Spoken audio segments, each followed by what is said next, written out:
नमो विष्णुपदाय कृष्णपृष्ठाय भूतले श्रीमते भक्तिवेदांत स्वामी निति नामिने नमस्ते सरस्वती देवे गौरवाणी प्रचारिणे निर्विशेष शून्यवादी पाश्चात्य हरे कृष्णा। तो এই ক্লাসে আমরা যা আলোচনা করছি সেটা তোমরা সকলে বুঝতে পারছো নাকি বুঝতে অসুবিধা হচ্ছে? হ্যাঁ, কে কে বুঝতে পারছো হাত তোলো। তাহলে গতকাল আমরা কি নিয়ে আলোচনা করেছিলাম? কি বিষয়ে আমরা আলোচনা করেছিলাম গতকাল?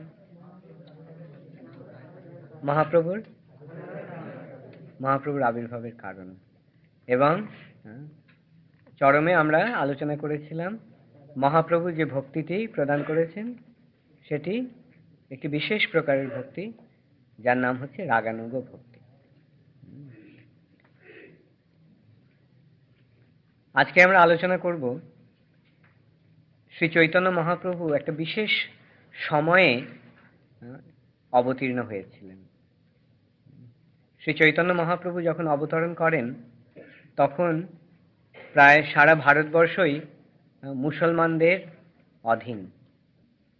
মুসলমানেরা ভারতবর্ষ দখল করে রেখেছে এবং যারা বৈদিক সনাতন ধর্মাবলম্বী অর্থাৎ হিন্দুদের উপর তারা ভীষণভাবে অত্যাচার করছে।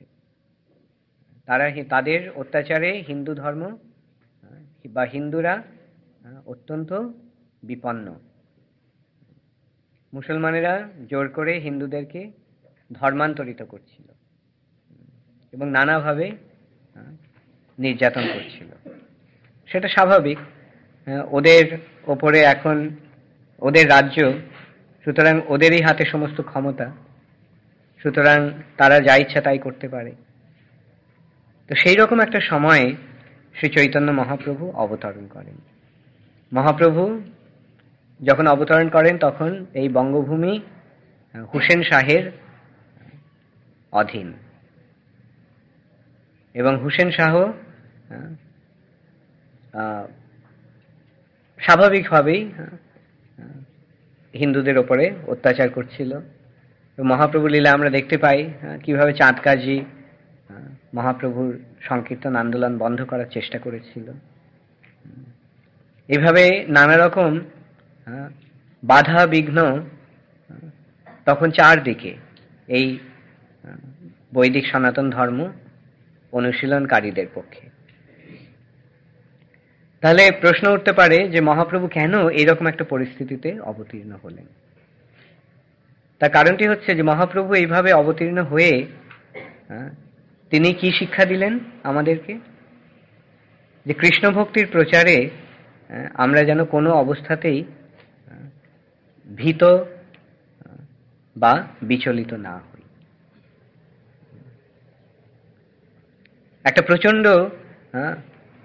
বিরোধিতা সমন্বিত একটা সময়ে মহাপ্রভু এসে তিনি কৃষ্ণ ভক্তি প্রচার করলেন। তাহলে আমরা কি বুঝতে পারছি যে ওইভাবে মহাপ্রভু আমাদের শিক্ষা দিলেন যে কৃষ্ণ ভক্তি যখন প্রচার করবে তখন যতই বাধা বিঘ্ন আসুক আমরা যেন বিচলিত না হই। আমাদের যেন সুদৃঢ় বিশ্বাস থাকে যে আমরা ভগবানের বাণী প্রচার করছি এবং ভগবান সর্বদাই আমাদের এই প্রচার কার্যে তার আশীর্বাদ প্রেরণ করবেন। সমস্ত বাধাবিঘ্ন ভগবানের কৃপায় দূরীভূত হয়ে যাবে। বোঝা গেল? প্রচারের সময় বাধাবিঘ্ন আসে? তোমরা এখানে কে কে প্রচার করতে যাও? হাত তোলো। আর অন্য সকলে? আর যারা অন্য সকলে প্রচার করছো না, সকলেরই প্রচার করা কর্তব্য। মহাপ্রভুর বাণী প্রচার করাটি আমাদের সবচাইতে গুরুত্বপূর্ণ কর্তব্য। যাই হোক, তো প্রচার করতে যখন যাও তখন বাধাবিঘ্ন আসে? প্রচারের সময় আসে, কিন্তু সেই বাধাবিঘ্নগুলি হ্যাঁ, আমরা যদি নিষ্ঠা সহকারে আমরা যদি প্রচার করতে থাকি তাহলে কি হয়? বাধা বিঘ্ন আমাদের প্রচারে বাধা দিতে পারে? হ্যাঁ, না। সেই বাধা বিঘ্নগুলো আপনা থেকেই দূরীভূত হয়ে যায়। হ্যাঁ, সেই অভিজ্ঞতা কার কার হয়েছে? আচ্ছা, ওকে, ভেরি গুড।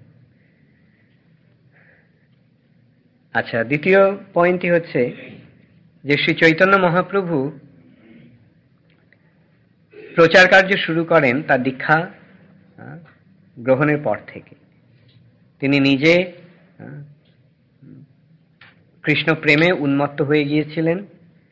শ্রীল ঈশ্বর পুরীপাদের কাছ থেকে দীক্ষা গ্রহণের পর তিনি শুদ্ধ ভক্তির সমস্ত লক্ষণগুলি প্রকাশ করতে থাকেন, এবং তার ফলে যে তার যে দিব্য উন্মাদনা, সেই দিব্য উন্মাদনা বুঝতে না পেরে লোকেরা মনে করেছিল, অনভিজ্ঞ লোকেরা মনে করেছিল যে শ্রী চৈতন্য মহাপ্রভু পাগল হয়ে গেছে, নিমাই পণ্ডিত পাগল হয়ে গেছে। নিমাই পণ্ডিত ঠিকই পাগল হয়েছিলেন, কিন্তু কিভাবে পাগল হয়েছিলেন? কৃষ্ণ প্রেমে পাগল হয়েছিলেন। এবং তার কিছুকাল পরে মহাপ্রভু সন্ন্যাস গ্রহণ করে জগন্নাথ পুরীতে চলে যান, এবং মহাপ্রভু সেই প্রচার কার্য, বাংলাদেশের প্রচার কার্যটি তিনি নিত্যানন্দ প্রভুকে দেন। এই বঙ্গভূমির প্রচার কার্য নিত্যানন্দ প্রভুর উপরে অর্পণ করেন। রূপ গোস্বামী এবং সনাতন গোস্বামীকে তিনি উত্তর ভারতে পাঠান, বৃন্দাবনে, এবং সেখানে রূপ গোস্বামী এবং সনাতন গোস্বামীকে তিনি লুপ্ত তীর্থ উদ্ধার আর শাস্ত্র প্রণয়ন এই কার্যভার দান করেন। এবং তিনি নিজে সারা ভারতবর্ষ ভ্রমণ করে তিনি লক্ষ লক্ষ মানুষকে কৃষ্ণ প্রেম দান করেছিলেন। এইভাবে মহাপ্রভু তার প্রচার কার্য শুরু করেন। বৃন্দাবনে যে গোস্বামীগণ গিয়েছিলেন, তাদের মহাপ্রভুর বাণীর প্রচারে তাদের দান অতুলনীয়। তারা মহাপ্রভু যে শিক্ষাটি দিলেন, কৃষ্ণ ভক্তি রূপ যে ভগবত ধর্ম অনুশীলনে যে শিক্ষাটি দিলেন, তার শাস্ত্রিক ভিত্তি রচনা করলেন গোস্বামীগণ। নানা শাস্ত্র বিচারেনৈক নিপুণ সদ্ধর্ম সংস্থাপক লোকানাম হিতকারিণৌ ত্রিভুবনে মান্যৌ শরণ্যা করো। তারা নানা শাস্ত্র বিচার করে এক সদ্ধর্ম স্থাপন করেছিলেন। নানা শাস্ত্র বিচারেনৈক নিপুণ, অত্যন্ত নিপুণতার সঙ্গে, অত্যন্ত দক্ষতার সঙ্গে, এক সদ্ধর্ম সংস্থাপক, তারা সদ্ধর্ম সংস্থাপন করেছিলেন। সদ্ধর্ম বলতে কি বোঝায়? সৎ ধর্ম। হ্যাঁ, সদ্ধর্ম মানে সনাতন ধর্ম। সদ্ধর্ম মানে আত্মার ধর্ম, দেহের ধর্ম নয়, আত্মার ধর্ম। সেই আত্মার ধর্মটি কি? আত্মার ধর্মটি হচ্ছে কৃষ্ণ প্রেম। এখন এই যে কৃষ্ণ প্রেমী যে আত্মার ধর্ম, সেইটি গোস্বামীগণ নানা শাস্ত্র বিচার করে সেই তত্ত্বটি প্রতিষ্ঠা করেছেন। এখন এইভাবে শ্রী চৈতন্য মহাপ্রভু গোস্বামীদের দ্বারা তার যে সংকীর্তন যজ্ঞ, সেই সংকীর্তন যজ্ঞের তিনি শাস্ত্রিক ভিত্তি প্রদান করে গেলেন। গোস্বামীদের মধ্যে প্রধান হচ্ছেন রূপ গোস্বামী, সনাতন গোস্বামী। রূপ গোস্বামী বহু গ্রন্থাবলী রচনা করেছেন। সমস্ত গোস্বামীরাই বহু গ্রন্থ রচনা করেছিলেন। রূপ গোস্বামীর যে সমস্ত প্রধান প্রধান গ্রন্থ, সেগুলি হচ্ছে ভক্তি রসামৃত সিন্ধু, উজ্জ্বল নীলমণি, স্তবমালা, বিদগ্ধ মাধব, ললিত মাধব নাটক ইত্যাদি। সনাতন গোস্বামীর প্রধান প্রধান গ্রন্থগুলি হচ্ছে হরিভক্তি বিলাস, বৃহৎ ভাগবতামৃত ইত্যাদি। এবং তিনি বহু ভাগবতের টিকা ইত্যাদি রচনা করে গেছেন। শ্রী চৈতন্য সনাতন গোস্বামীর যে বৃহৎ ভাগবতামৃত, সেটি শ্রীমৎ ভাগবতের প্রকৃত তত্ত্ব বিশ্লেষণ করেছে। ভাগবতে যেই শিক্ষাটি দেওয়া হয়েছে বা ভাগবতের মূল যে বিষয়বস্তু, সেই বিষয়বস্তুটি প্রতিষ্ঠিত হয়েছে করেছেন শ্রীল সনাতন গোস্বামী তার বৃহৎ ভাগবতামৃতের মাধ্যমে। এটি একটি অত্যন্ত গুরুত্বপূর্ণ গ্রন্থ আমাদের জন্য, কেন এই গ্রন্থটি যদি আমরা যথাযথভাবে বুঝতে পারি তাহলে শ্রীমদ্ ভাগবতের প্রকৃত তত্ত্বটি আমরা সম্পূর্ণরূপে হৃদয়ঙ্গম করতে পারব। তারই কিছু আলোচনা আজকে আমরা করব। সনাতন গোস্বামী বৃহৎ ভাগবতামৃতের প্রথম ভাগে, এটি দুটি বিভাগ আছে, পূর্ব বিভাগ আর উত্তর বিভাগ। পূর্ব মানে প্রথম দিকের, আর উত্তর মানে শেষের দিকে। তো পূর্ব বিভাগে সনাতন গোস্বামী প্রতিষ্ঠা করেছেন শ্রেষ্ঠ ভক্ত কে। শ্রেষ্ঠ ভক্ত, তিনি ভগবানের শ্রেষ্ঠ ভক্তকে খুঁজছেন। নারদমুনি প্রয়াগে ঋষিদের সমাবেশ হয়েছে, সেখানে বিভিন্ন ঋষিরা মুনি ঋষিরা তারা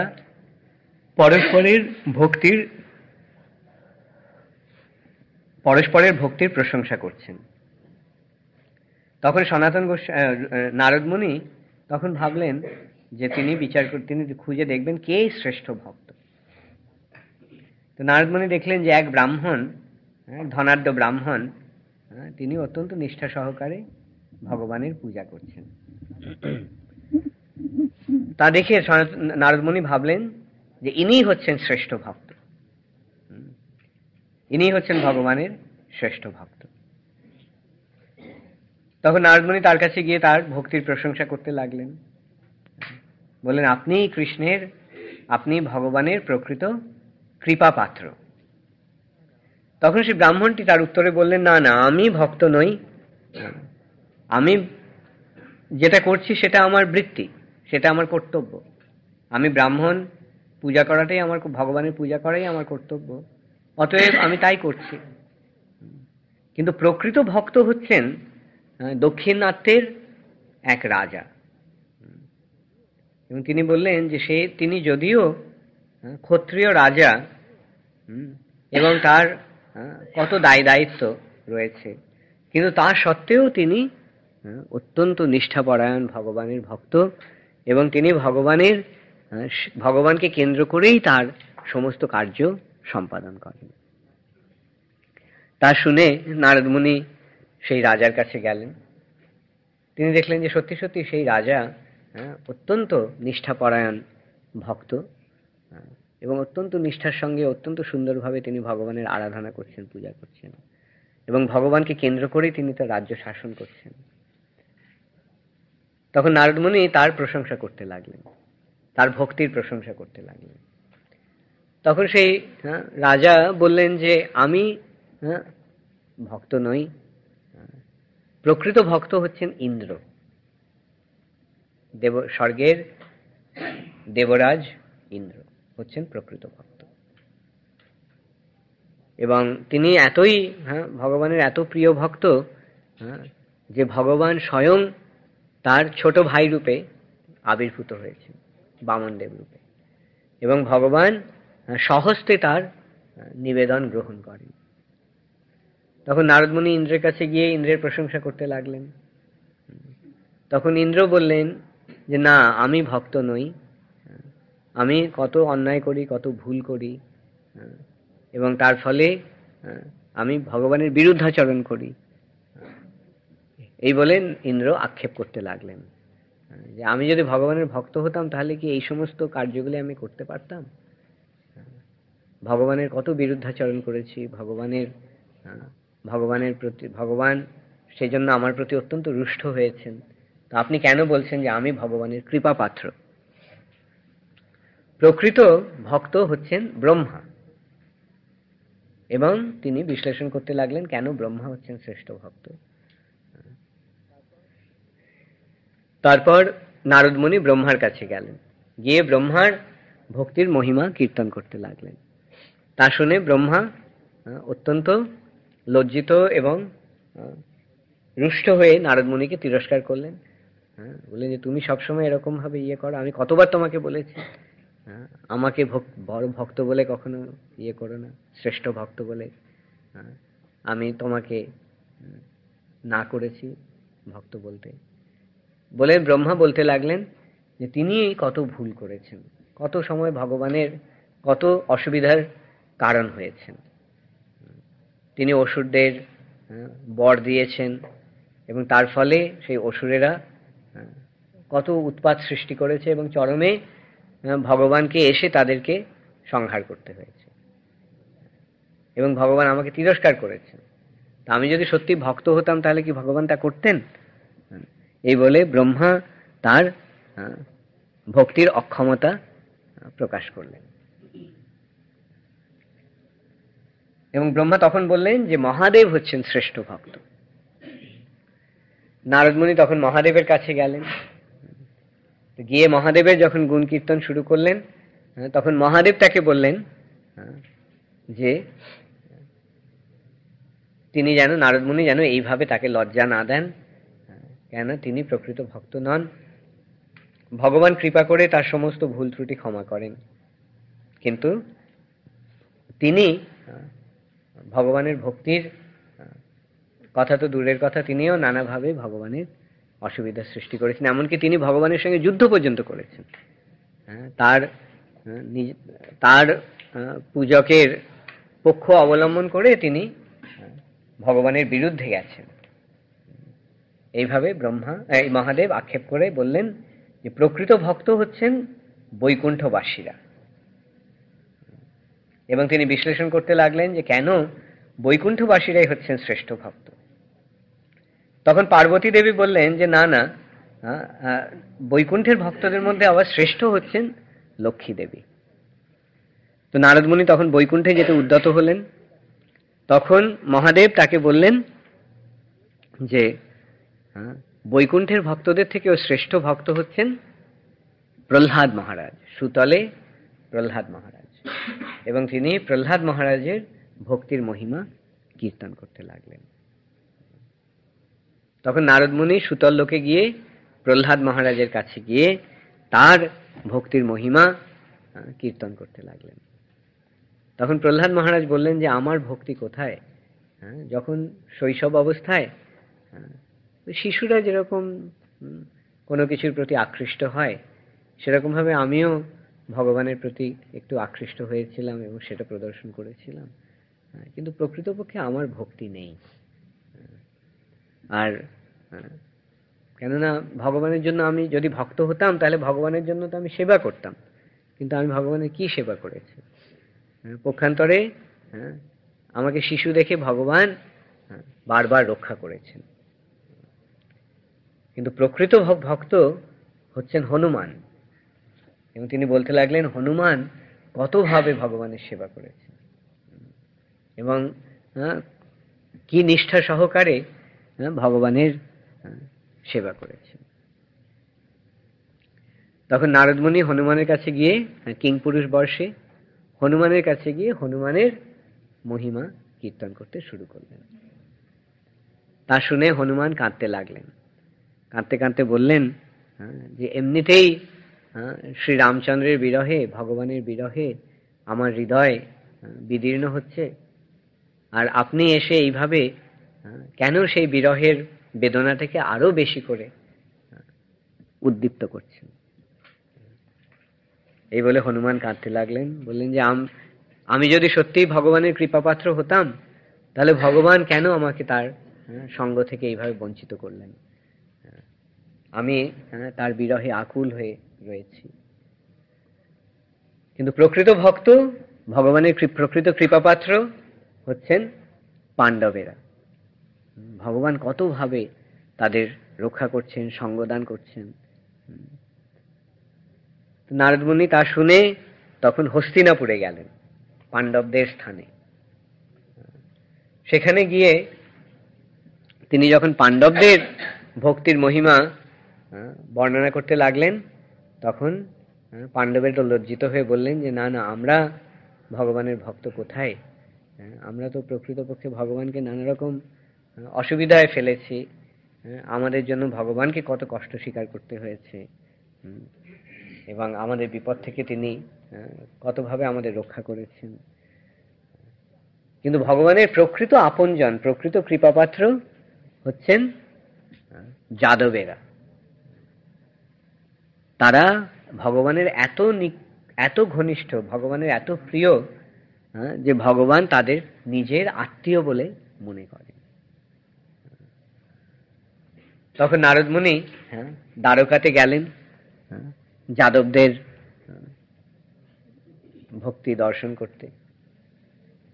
তিনি যখন সুধর্মা সভায় গেলেন, গিয়ে যখন তাদের যাদবদের ভক্তির মহিমা বর্ণনা করতে লাগলেন, তখন তারা বললেন যে প্রকৃত ভক্ত বা শ্রেষ্ঠ ভক্ত হচ্ছেন উদ্ধব। এবং তারা বিশ্লেষণ করতে লাগলেন যে উদ্ধব কেন শ্রেষ্ঠ ভক্ত। তখন নারদ মুনি উদ্ধবের দর্শনের জন্য কৃষ্ণের প্রাসাদের অন্তঃপুরে গেলেন। গিয়ে যখন উদ্ধবের মহিমা কীর্তন করতে লাগলেন, তখন উদ্ধব বললেন যে না না, আমি ভক্ত কোথায়। আমার প্রকৃতপক্ষে একটা সময় আমিও ভাবতাম যে আমি ভগবানের মহান ভক্ত, কিন্তু বৃন্দাবনে যাওয়ার পরে কৃষ্ণ যখন আমাকে বৃন্দাবনে পাঠিয়েছিলেন চিঠি দিয়ে গোপীদের কাছে, সেই ব্রজবাসীদের প্রেম দর্শন করে আমি বুঝতে পেরেছি যে তারাই হচ্ছেন শ্রেষ্ঠ ভক্ত। তখন নারদ মুনি দেখলেন যে কৃষ্ণ তখনও বিছানায় শুয়ে আছেন, চাদর দিয়ে সারা তার মাথা থেকে পা পর্যন্ত ঢেকে তিনি শুয়ে আছেন, এবং রোহিণী দেবী, রোহিণী মাতা এবং মহিষীরা সব সেখানে, বলরামও সেখানে। তারা পরস্পরের মধ্যে বলা বলি করছেন যে কৃষ্ণ রাত্রে ব্রজের স্বপ্ন দেখে তিনি এতই হৃদয়ে ব্যথিত হয়েছেন যে তিনি বিছানা থেকে ওঠেননি, তিনি কাঁদছেন সে ব্রজবাসীদের বিরহে। তখন রোহিণী দেবী বললেন যে কৃষ্ণের যদি এতই, ব্রজবাসীদের প্রতি যদি কৃষ্ণের এতই যদি প্রেম থাকে, আকুলতা থাকে, তাহলে কৃষ্ণ বৃন্দাবনে যায় না কেন? বৃন্দাবনে গেলেই পারে। আর ব্রজবাসীরাও তো তার বিরহেও এত ব্যথিত হয়ে আছে। তখন রুক্মিণী দেবী বললেন যে কৃষ্ণ দিনের বেলায় সব সময় অন্যমনস্ক থাকেন, মনে হয় যেন তার দেহটা এখানে রয়েছে কিন্তু তার মনটি বৃন্দাবনে পড়ে আছে। এবং রাত্রেও ঘুমিয়ে ঘুমিয়ে কৃষ্ণ ব্রজবাসীদের কথাই কেবল বলে। অর্থাৎ রাত্রেও, দিনের বেলায় কৃষ্ণর মন আছে বৃন্দাবনে পড়ে, রাত্রেও ঘুমিয়ে কৃষ্ণ বৃন্দাবনেরই স্বপ্ন দেখেন বা কৃষ্ণ বৃন্দাবনে চলে যান। সেখানে কৃষ্ণ তার সখাদের, সখীদের, গাভীদের, তার মা বাবার নাম ধরে ডাকেন, মা বাবাদের ডাকেন। তো বলরাম তখন বললেন যে এটি কৃষ্ণের কপটতা, ব্রজবাসীদের কৃষ্ণ কেন এইভাবে ব্যথিত করে রেখেছে, ও কেন সেখানে যাচ্ছে না। তখন কৃষ্ণ কাঁদতে কাঁদতে বললেন যে বিছানা থেকে উঠে যে আমি যদি পারতাম তাহলে এখনই চলে যেতাম বৃন্দাবনে, কিন্তু আমি যেতে পারছি না। এই বলে তিনি বলরামের গলা জড়িয়ে কাঁদতে লাগলেন। তখন বলরাম এবং কৃষ্ণ দুজনেই মূর্ছিত হয়ে পড়লেন। তাদের মূর্ছিত হতে দেখে তখন সমস্ত অন্তঃপুরবাসীরা উচ্চস্বরে ক্রন্দন করতে শুরু করলেন। এবং সেই ক্রন্দন শুনে উগ্রসেন প্রমুখ সুধর্মা সভা থেকে সকলে ছুটে এলেন, কি হয়েছে কি হয়েছে। সেই সময় তখন ব্রহ্মা বললেন, ব্রহ্মা গরুড়কে ডেকে বললেন যে তুমি কৃষ্ণ এবং বলরামকে নববৃন্দাবনে নিয়ে যাও। নববৃন্দাবন সমুদ্রের মধ্যে একটা দ্বীপে বিশ্বকর্মা সেই ঠিক বৃন্দাবনের মতো একটা ইয়ে সৃষ্টি করেছেন। সেখানে সমস্ত ব্রজবাসীরা আছেন, গাভীরা আছেন, গাছপালা সমস্ত ঠিক যেন বৃন্দাবন, কিন্তু সেটা বিশ্বকর্মার তৈরি। তখন ব্রহ্মা বললেন গরুড়কে সেই নব বৃন্দাবনে কৃষ্ণ বলরামকে নিয়ে যেতে। তখন গরুড় কৃষ্ণ বলরামকে তার পিঠে তুলে নিয়ে নব বৃন্দাবনে গেলেন। তো সেখানে বলরামের যখন মূর্ছা ভাঙল, তখন ব্রহ্মা বলরামকে বললেন যে কৃষ্ণকে গোপবেশ পরিয়ে দিতে। বলরাম কৃষ্ণকে গোপবেশ পরিয়ে দিলেন, অর্থাৎ হাতে তার মোহন বাঁশি, পরনে পীতাম্বর, মাথায় ময়ূরশিখি পিচ্ছ, গলায় বনমালা, এইভাবে কৃষ্ণকে সাজিয়ে দিলেন ঠিক গোপবেশে। ব্রহ্মা তখন বলরাম কৃষ্ণকে ডেকে তুললেন, কৃষ্ণ কৃষ্ণ ওঠো, অনেক বেলা হয়ে গেছে। তো কৃষ্ণ যেন ঘুম থেকে উঠলেন, উঠে দেখলেন সত্যি সূর্য প্রায় মধ্য গগনে। তো কৃষ্ণ বললেন যে আমি এতক্ষণ ঘুমিয়েছিলাম। তারা বললেন বলরামকে, জানো দাদা, একটা খুব মজার স্বপ্ন দেখেছিলাম। আমি স্বপ্ন দেখেছিলাম যে আমি কোনো একটা জায়গায় গিয়ে রাজা হয়ে গেছি সেখানে, এবং সেখানে 16,000 রাজকন্যার সঙ্গে আমার বিয়ে হয়েছে। তো বলরাম তখন কৃষ্ণকে বললেন, ঠিক আছে চলো, এখন অনেক দেরি হয়ে গেছে, এখন চলো, সকলে তোমার জন্য অপেক্ষা করছে, গোচারণে যেতে হবে। কৃষ্ণ তখন মা যশোদাকে দেখলেন সেখানে দাঁড়িয়ে আছেন। তো মা যশোদা কৃষ্ণকে কিছু বলছেন না দেখে কৃষ্ণ বললেন, মা তুমি কি আমার উপর রাগ করেছো আমি এত বেলায় উঠলাম বলে? এইভাবে কৃষ্ণ তার সঙ্গে ইয়ে করলেন। বলরাম তাড়া দিচ্ছেন যে চলো আমরা যাই। তখন কৃষ্ণ বলরামের সঙ্গে সঙ্গে যায়, ছুটতে লাগলেন। কিছু দূর গিয়ে দেখেন যে রাধারানীকে দেখে কৃষ্ণ থমকে দাঁড়িয়ে রাধারানীকে প্রাণেশ্বরী বলে সম্বোধন করলেন এবং রাধারানীকে আলিঙ্গন করলেন। তা দেখে নারদ মুনি তখন বুঝতে পারলেন যে এই ব্রজবাসীরাই হচ্ছেন শ্রেষ্ঠ ভক্ত, আর তার মধ্যে শ্রীমতী রাধারানী হচ্ছেন সর্বশ্রেষ্ঠ। তো এইভাবে চৈতন্য মহাপ্রভুর যে শিক্ষা সেটি সনাতন গোস্বামী নিরূপণ করলেন। শ্রেষ্ঠ ভক্তকে শ্রীমতী রাধারানী। তো মহাপ্রভু তো বলেছেন যে রাধারানী হচ্ছেন শ্রেষ্ঠ ভক্ত, কিন্তু কেন, কিভাবে, কোন যুক্তিতে, কি প্রমাণে রাধারানী শ্রেষ্ঠ ভক্ত, সেটা শ্রীল সনাতন গোস্বামী এইভাবে প্রতিষ্ঠা করলেন।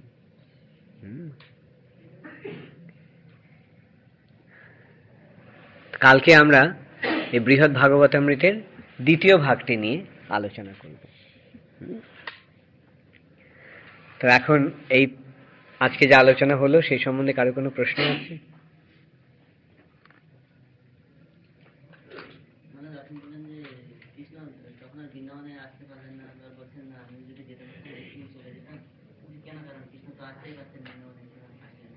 হ্যাঁ, অ্যাকচুয়ালি কৃষ্ণ বৃন্দাবন ছেড়ে কোথাও যান না। ব্রজেন্দ্রনন্দন কৃষ্ণ সবসময় বৃন্দাবনে আছে, কিন্তু ব্রজবাসীদের প্রেম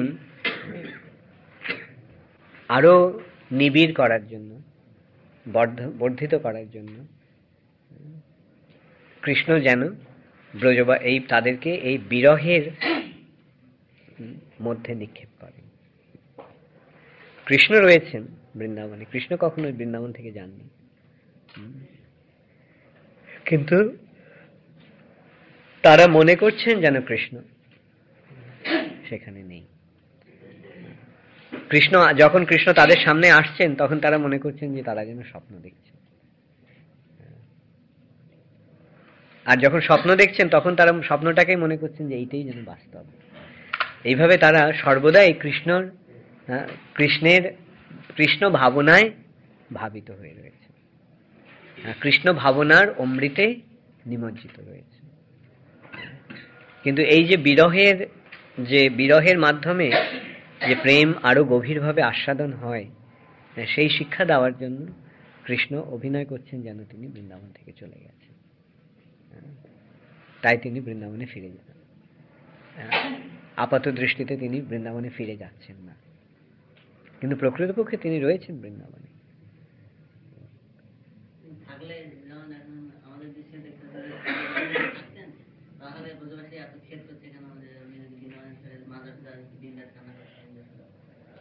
এটা যোগমায়ার প্রভাবে তাদের মনে হচ্ছে যেন কৃষ্ণ নেই, আর তাদের যে মনে হচ্ছে কৃষ্ণ নেই, তার ফলে কৃষ্ণের প্রতি তাদের আকুলতা আরো বর্ধিত হচ্ছে। সেই জন্যই কৃষ্ণ এই পরিবেশটা সৃষ্টি করেছেন। যদি কৃষ্ণ ওখানে থাকতো তাহলে বিরহের প্রশ্ন হতো। এখন এই বিরহটাকে, তা বিরহের মাধ্যমে প্রেমটাকে আরো বেশি করে উদ্বুদ্ধ করার জন্য কৃষ্ণ যেন বৃন্দাবনে নেই বলে তাদের মনে হচ্ছে, তাই না?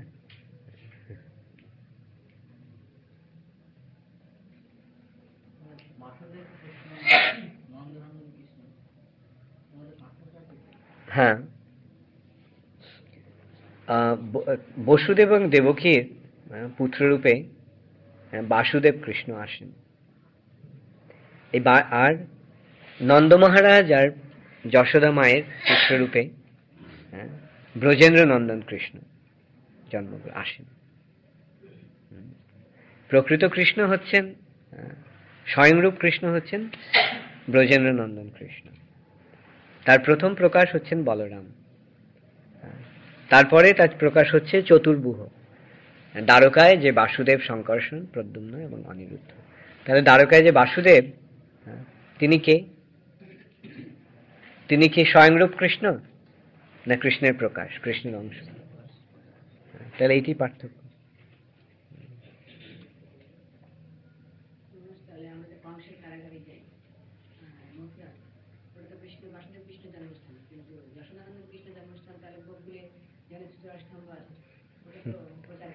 হ্যাঁ, নন্দ মহারাজের গৃহে, নন্দ ভবনে ব্রজেন্দ্রনন্দন কৃষ্ণের জন্ম হয়।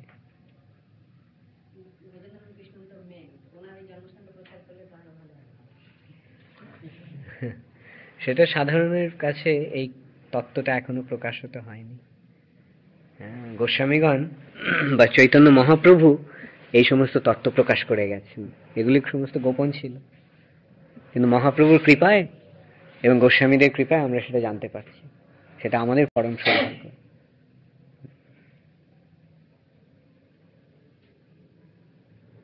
ইয়েস, জনপ্রিয়। সনাতন গোস্বামী কখন লিখেছিলেন?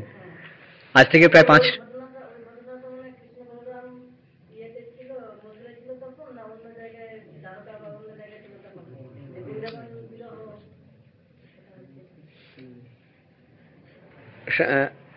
যে কৃষ্ণ বলরাম, যে আচ্ছা, কৃষ্ণ বলরাম যে ওটা দ্বারকায়, নারদ মুনি যখন গেলেন, সেটা দ্বারকাতে, এবং দ্বারকা থেকে গরুর কৃষ্ণ বলরামকে নিয়ে গেল নববৃন্দাবনে, এবং সেই নববৃন্দাবনে নারদ মুনি ব্রজবাসীদের প্রতি কৃষ্ণের ভাব এবং বিশেষ করে শ্রীমতী রাধারানীর প্রতি কৃষ্ণের ভাব দর্শন করে বুঝতে পারলেন যে কৃষ্ণের সবচাইতে কৃপাপাত্র কারা।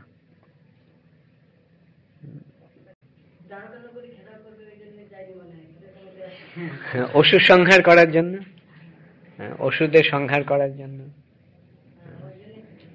অর্থাৎ তার মথুরা লীলা এবং দ্বারকা লীলা প্রকাশ করার জন্য তাকে মথুরা এবং দ্বারকায় যেতে হলো।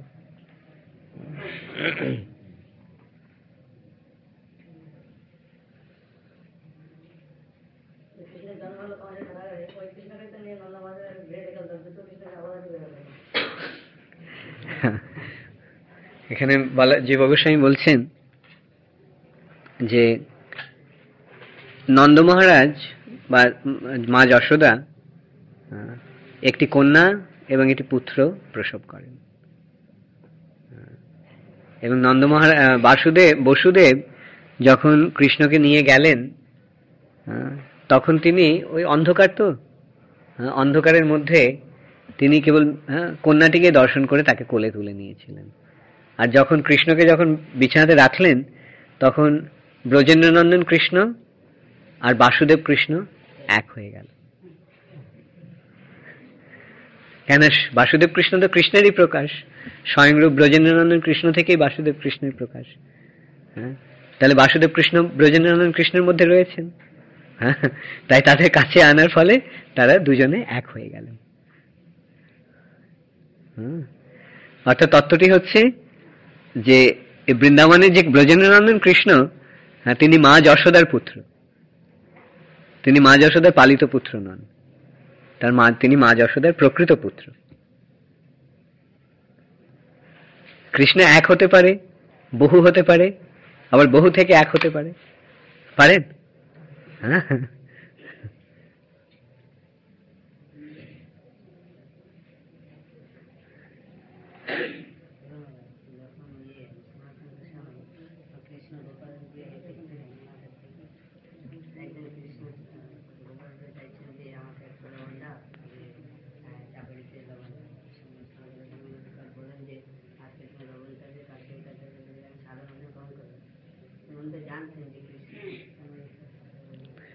এটা ভগবানের সঙ্গে ভক্তের আন্তরিক ভাবের আদান প্রদান। ভক্ত সেই রাগ ভক্তিতে ভক্ত ভগবানকে তিরস্কারও করেন। এইটি হচ্ছে রাগানুগ ভক্তির বৈশিষ্ট্য।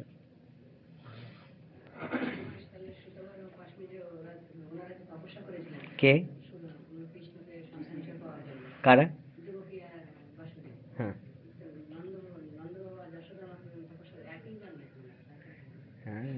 বৃন্দাবনে তাদের তপস্যা, মা যশোদার তপস্যার কোনো আমরা বর্ণনা পাইনি। তবে এখানে বুঝতে হবে যে তাদের প্রেমে কৃষ্ণ আকৃষ্ট হয়ে এসেছেন। আর এই যে তপস্যার বর্ণনা, এগুলি বাহ্যিক কারণ, বাহ্যিক কতগুলি আনুষঙ্গিক। প্রকৃতপক্ষে ভগবান লীলাবিলাসের জন্য তার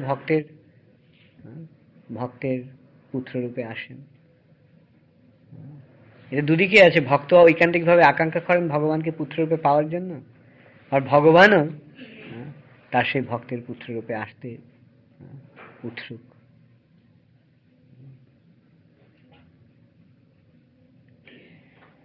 ওকে, হরে কৃষ্ণ। ওকে, বলো।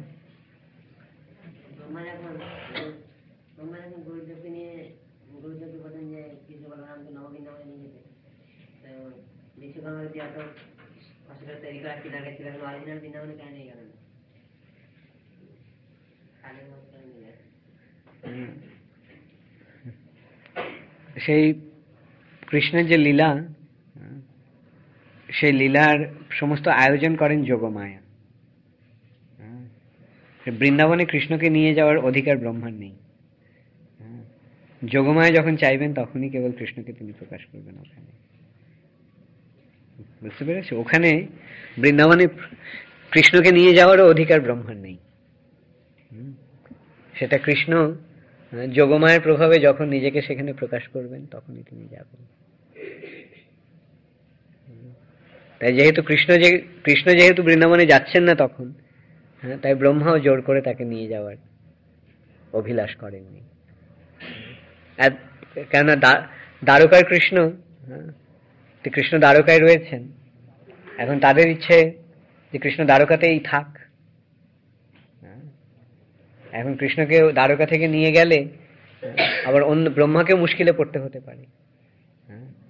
কেন রুক্মিণী দেবী একবার যখন কুরুক্ষেত্র থেকে যখন ব্রজবাসীরা কৃষ্ণকে নিয়ে চলে গেলেন, সেই খবর পেয়ে রুক্মিণী দেবী অত্যন্ত রুষ্ট হয়ে তার সমস্ত সৈন্য সামন্ত নিয়ে এসে ব্রজবাসীদের তিনি গ্রেফতার করে দণ্ড দেন। তো এখন ব্রহ্মারও সেই ভয় রয়েছে যে দ্বারকার কৃষ্ণকে যদি আমি বৃন্দাবনে নিয়ে যাই তাহলে রুক্মিণী দেবীর কাছে আমাকে দণ্ডভোগ করতে হবে।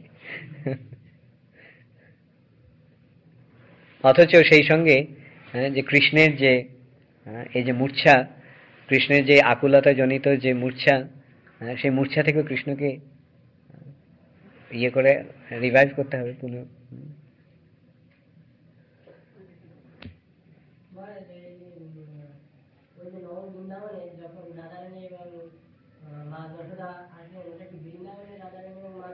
না, এটা নববৃন্দাবনে ঠিক মা যশোদা আর রাধারানী নেই, তাদের মূর্তিটা রয়েছে। ওটা বিশ্বকর্মা ওইভাবে বানিয়েছে, দেখতে মনে হচ্ছে ঠিক বৃন্দাবন, কিন্তু প্রকৃতপক্ষে সেটি একটা বৃন্দাবনের ডায়রামা। ডায়রামা জানো? হ্যাঁ, মূর্তি দিয়ে তৈরি করা। বিশ্বকর্মা সেটা তৈরি করেছিল। ঠিক আছে, তাহলে আজকে ওকে, লাস্ট কোয়েশ্চেন।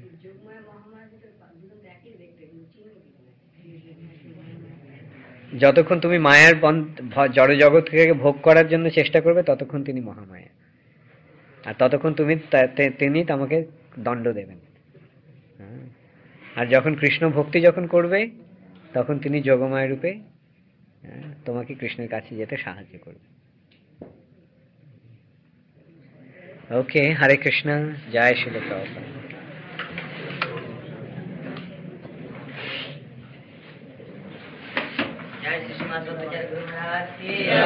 শ্রী